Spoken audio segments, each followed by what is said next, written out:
जय सिया राम। गोस्वामी तुलसीदास। तुलसीदास एक महान संत थे जिन्होंने रामचरितमानस की रचना की।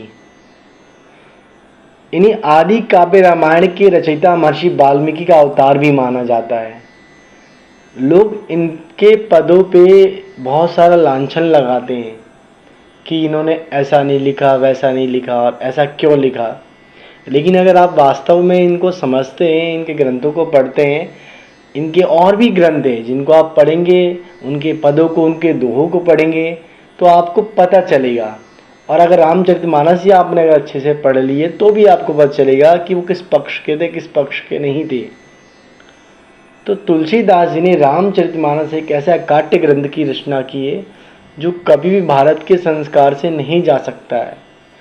रामचरितमानस की रचना 2 वर्ष 7 महीने और 26 दिन में पूरी हुई।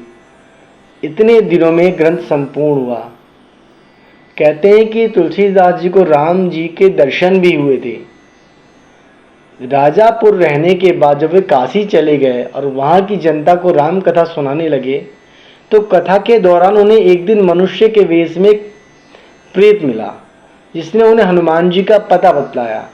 हनुमान जी से मिलकर तुलसीदास जी ने उनसे श्री रघुनाथ जी का दर्शन कराने की प्रार्थना की।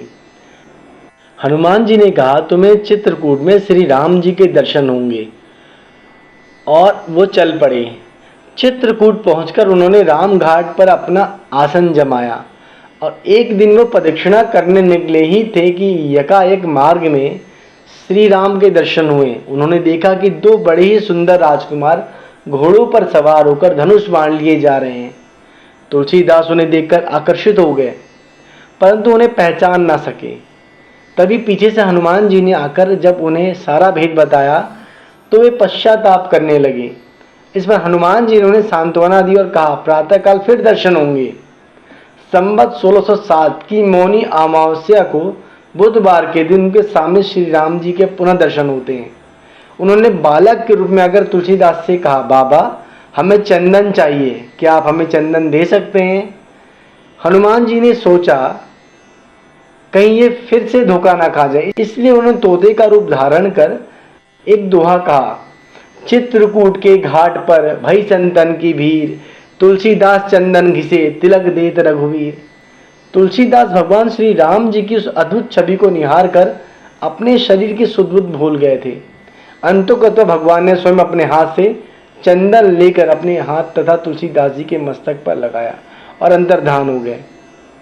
मधुसूदन सरस्वती जी ने इनके ग्रंथ को देखकर बड़ी प्रसन्नता प्रकट की। वो इनके बारे में लिखते हैं कि आनंद कानने ह्यस्मिन् जंगमस तुलसी तरु कविता मंजरी भाति राम भ्रमण भूषिता। काशी के आनंद वन में तुलसीदास साक्षात तुलसी का पौधा है। उसकी काव्य मंजरी बड़ी ही मनोहर है जिस पर श्री राम रूपी भंवरा सदा मंडराता रहता है।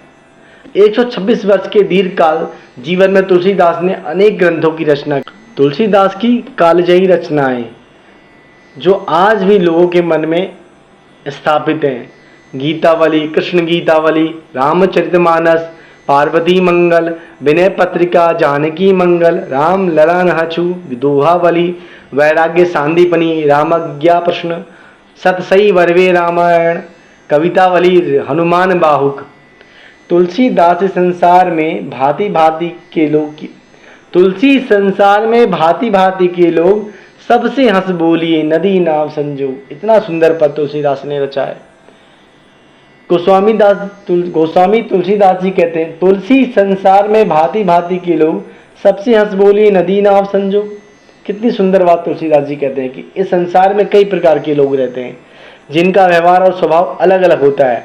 आप सभी से मिलिए और बात करिए। जैसे नाव नदी से दोस्ती कर अपने मार्ग को पार कर लेता है, वैसे आप अपने अच्छे व्यवहार से इस भव सागर को पार कर लेंगे।